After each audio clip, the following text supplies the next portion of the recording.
Bonjour et bienvenue dans cette formation du langage Python.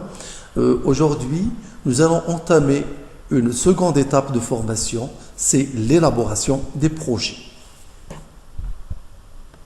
Alors, le projet de départ qu'on va aborder, c'est la création d'un carnet d'adresses, c'est-à-dire un gestionnaire de contacts qu'on appelle Address Book en anglais. Et afin de ne pas décourager les apprenants débutants, j'ai évité de faire recours à la programmation orientée objet. Et nous verrons par la suite d'autres projets qui seront basés principalement sur la programmation orientée objet. Alors, je vous présente maintenant le projet.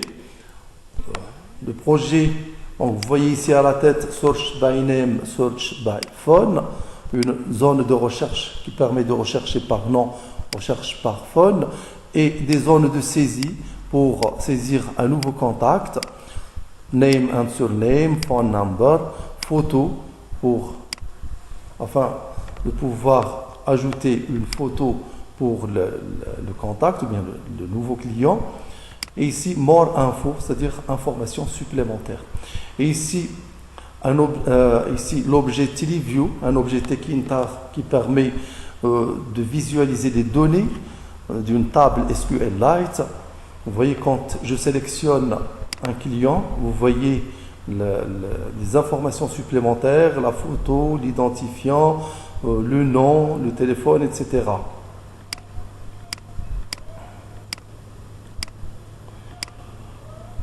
Et ici des boutons pour ajouter un nouveau client, Add Customer, Delete Selected. Quand je sélectionne un client, je peux le supprimer par exemple, Delete Selected. Donc, quand je relance le projet, le client qui a été sélectionné, il est supprimé. Edit Selected, Sort by Name, Exit App, etc. Alors, je peux faire un essai pour ajouter un nouveau client, par exemple Albert Martinez.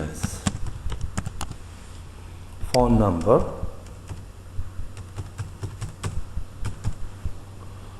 Photo, je peux joindre une photo.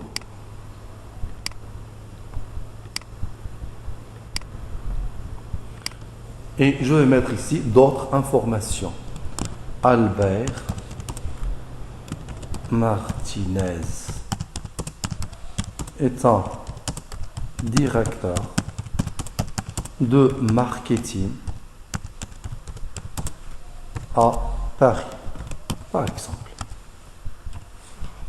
Et je clique sur Add Customer. Et voici le nouveau client qui vient d'être ajouté, Albert Martinez. Quand je sélectionne, je vois d'autres informations qui apparaissent.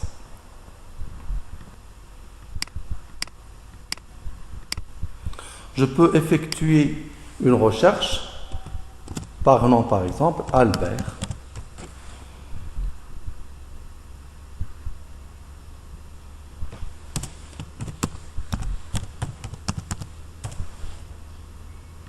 Voici le client que je viens d'ajouter. Je peux le visualiser via le champ de recherche. Alors, ce projet va être réalisé en plusieurs étapes. La première étape, c'est la création de l'interface graphique et la base de données SQLite. Nous avons déjà vu comment créer des labels, des champs de saisie, des boutons de commande, comment manipuler tous ces widgets-là, etc. Donc, je vous laisse le soin de le faire vous-même.